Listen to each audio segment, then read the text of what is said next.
আমি যদি তাকে জিজ্ঞেস করি যে হচ্ছে তোমরা সারাদিনে কতগুলো এভাবে সংগ্রহ করো তুমি এভাবে? 50টা বা 100টা পাই। 50টা এবার 100টার দাম কিরকম? 100টার দাম 100টার দাম হলো 200 টাকা, তো অনেক।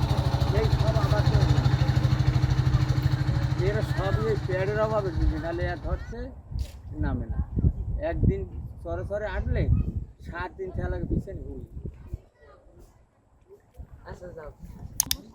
দর্শক বন্ধুরা, আসলে জীবন কত কঠিন, জীবন কত সংগ্রামের, আসলে আমি এই জায়গাটা এসে উপলব্ধি করতে পারলাম।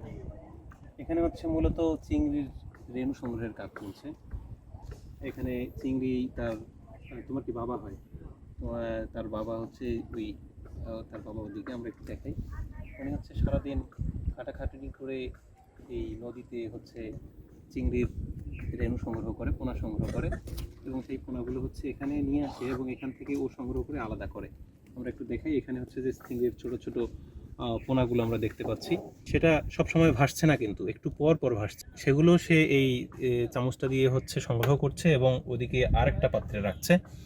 দেখেন, আমরা চিংড়ি সাধারণত যেভাবে দেখি চিংড়িকে কিন্তু এখানে ওভাবে দেখা যাচ্ছে না, এখানে একটু অদ্ভুত লাগছে।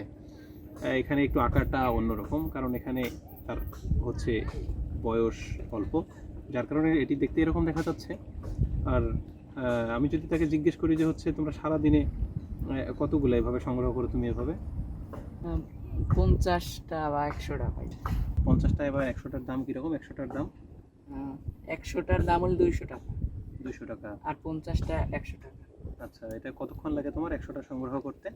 সারাদিনও লাগতে পারে বা 1-1.5 ঘন্টায় পাই। ম্যাক্সিমাম সময় সাধারণত কতক্ষণ সময় লাগে তোমার?